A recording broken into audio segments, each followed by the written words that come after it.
Good evening. This is Gregory, COMS101. This is going to be my informative speech for the summer 2013 class.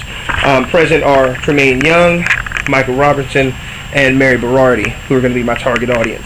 Firefighters and medics between the ages of 18 and 50.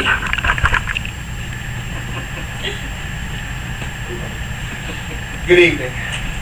My name is Gregory. I've been a paramedic and a firefighter for approximately 8 years with a combination department in southeast coastal Georgia. I've been in the same shoes as many of you throughout that career. I've seen many people come and go, and a lot of the people that come and go due to burnout. That burnout can be caused by many different factors. Some of those factors can include anything from stresses in the marriage to the number of calls that we run to the types of people that we run into. Many of the people that we run into in our community are the indigent and underserved population. Many of those are on Medicare, Medicaid, what have you, and those are a lot of the people we deal with. I've been in those same shoes. I've been in a position where having to deal with patients who live in shoddy environments and shoddy homes, who live in squalor in some cases, and I understand how we can get burnt out dealing with that. It's a mental toll and it's taxing. But we've been called in this profession to help those who are the underserved in our community. One of the great servant leaders of our time, Dave Thomas, the founder of Wendy's, said that a great leader is one who practices what they preach. He leads by example, and he creates a sense of loyalty and teamwork and shares our success with those in need. Sharing our success helps us to engage others, and it also helps keep us grounded. Noted life coach Angela Joyner said something very similar by saying that a servant leader only benefits, being a servant leader, benefits the employees and the customers, but it can also benefit your bottom line. As a business, at the end of the day, the main reason is for us to get involved and to help better that bottom line. We also have to put the customers first and present ourselves and our company in a professional manner daily. We are representative. Anytime we go out, we have to be consummate professionals. In the Bible, Christ shows us how to lead by example from the back of the pack. As a caregiver, we emulate this type of servant leadership by providing care to the poor and by caring for those who cannot return to us anything but appreciation. Jesus was that type of leader. He had compassion. On more than 2 occasions, he fed masses of people. On one occasion in Matthew, and on another it was 5,000 and 4,000 respectively. He said to the disciples when asked, the disciples came and asked him about feeding these people. He said, "Master, what are we to do?" And he said to them, "I have compassion on these people. If I send them away hungry, they'll collapse on the way, for many of them have come from a great distance." Later we see the example of his heart for others in Matthew 26, the story of Mary in the alabaster box, where she poured out the oil from the box on his head, allowed it to run down his body, and washed him with her tears and dried his feet with her hair. We have to understand that also was very, very important. The disciples, who understood servant leadership, asked the master and said, "Why is it that you allow this woman to do this when we can take this perfume and sell it for a large sum and give it to the poor?" And he said, "You don't understand what this woman is doing.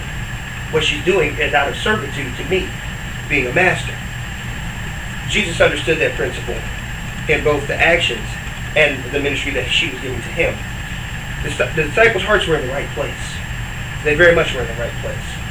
Okay? In talking about the community that we serve, 18% of our patients for the state of California, these are the latest statistics that were given for the nation, 18% of our population is uninsured. 18%. Of those 18%, this is the breakdown. 21% are Medicare, or Medicaid, which is state. 17% are private payment. 34.9%, almost 35% are Medicare patients. 73% are people that don't pay on their own or have no other ability to pay for their insurance.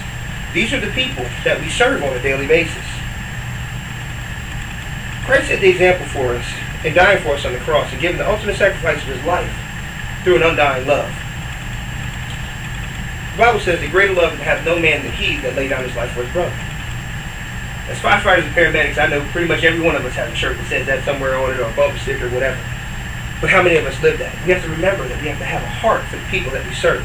Because no matter how much we try to help, if we don't have a heart for the people that we're serving, it's of no consequence. The Bible says, so when you give to the needy, don't announce it with trumpets, as they do in the synagogues. But instead, don't let the left hand know what the right hand is doing. This way, your Father, who sees in private, will reward you openly. This is our job. This is our call. This is our purpose. We're here to understand and render aid to those who request it, regardless of their ability to pay, regardless of their ability or willingness to even pay. That's not our job to question. We should not judge men. It's not our job. But help wherever we have the ability to do so. In Proverbs 29, verse 7, it states that the righteous care for the poor, but the wicked have no such concern. The talk of the healthcare industry in these days, and especially the Republican and Democrats on both sides of the aisle, is Obamacare. And how it's tearing apart our country. That is detrimental to our economy. That the Affordable Care Act, we're not going to get paid. How are we going to make money? Those are some of the concerns. That's unraveling the very fiber of America. These are some of the things that we hear on a daily basis, even walking into the ER. But that being said, the Bible tells us something on the opposite side of that. We're called to the lesser among us. We're called to serve. And in being called to serve, the Bible says, whatsoever we do for the least of those among us, God says, that you do unto me. The question is, how do you want to be known personally? In Jeremiah, the book of Jeremiah, the word of the Lord was given to the house of Judah from Jeremiah. It says, he that did what was right and just, so all went well with him.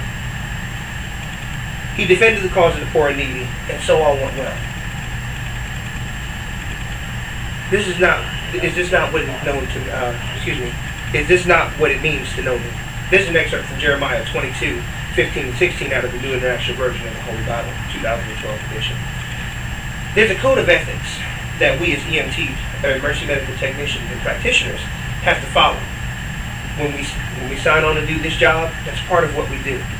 Section 3, and I'm going to read it directly so that way I don't misquote it, talks about providing service based on human need with compassion, respect for human dignity, unrestricted by consideration of nationality, race, creed, color, or status, not to mention the merits of the patient's request for service, nor allow the patient's socioeconomic status or to influence our demeanor or the care we provide.